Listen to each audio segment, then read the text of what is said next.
Hello friends, welcome to my channel. આજે આપણે બનાવવાના છીએ દહીં રોલ। તો મેં અહીંયા એક વાડકી દહીંનો મસ્કો લીધેલો છે। એક નાનો કેપ્સિકમ ઝીણું કટ કરીને એડ કરી દેવાનું। અડધું ગાજર છીણીને આની અંદર એડ કરી દેવાનું। કોથમીર એડ કરી દેશું।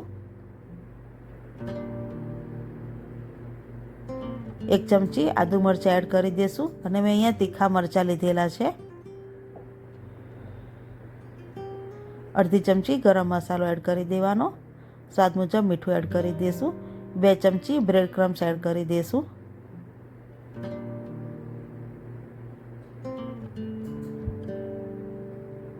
ચાટ મસાલો એડ કરી દેશું અને હાથની મદદથી બધું આને મિક્સ કરી લેવાનું છે।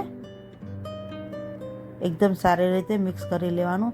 જો જરૂર લાગે તો આની અંદર બ્રેડ ક્રમ્સ એડ કરી દેવાના। અત્યારે હું 2 ચમચી બ્રેડ ક્રમ્સ એડ કરી દઉં છું અને બધું મિક્સ કર્યા પછી હાથ ઉપર તેલ લગાવીને આના આવી રીતના રોલ તૈયાર કરી લેવાના છે।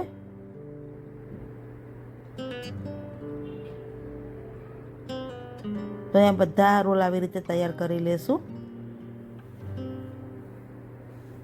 તો ફ્રેન્ડ્સ, અહીંયા રોલ તૈયાર થઈ ગયા છે અને મેં અહીંયા મેંદો લીધેલો છે। તો રોલને મેંદાની અંદર કોટ કરી લેવાના છે અને એકદમ સારી રીતે કોટ કરવાના છે।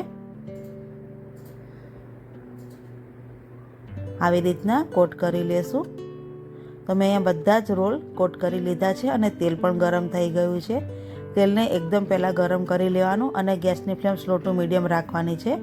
હવે આની અંદર રોલ એડ કરી દઈશું। તો ફ્રેન્ડ્સ, જ્યારે પણ તમે દહીં રોલ બનાવો ત્યારે દહીંનો મસ્કામાં બિલકુલ પાણી ના રહેવું જોઈએ। એકદમ બધો જ મસ્કો સરસ તૈયાર કરી લેવાનો છે। બિલકુલ પાણીનો ભાગ ના રહેવો જોઈએ અને બને ત્યાં સુધી આની અંદર વેજીટેબલ ખૂબ ઓછા એડ કરવાના। જો વધારે એડ કરશો તો એની અંદરથી પાણી છૂટશે।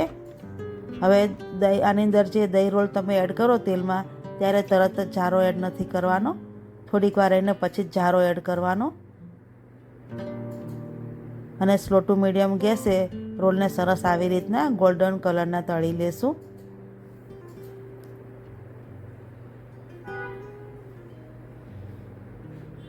તો ફ્રેન્ડ્સ, અહીંયા ગોલ્ડન કલરના રોલ તૈયાર થઈ ગયા છે। તો ફ્રેન્ડ્સ, આને બનતા પણ વાર નથી લાગતી। જો દહીંનો મસ્કો તૈયાર હોય તો આ રોલ ફક્ત 10 મિનિટમાં તૈયાર થઈ જાય છે અને એકદમ ટેસ્ટી રોલ બને છે આ ચટપટા। તો ફ્રેન્ડ્સ, એકદમ ચટપટા આ દહીં રોલ તૈયાર થાય છે। તો તમે ઘરે એક વખત જરૂર ટ્રાય કરજો।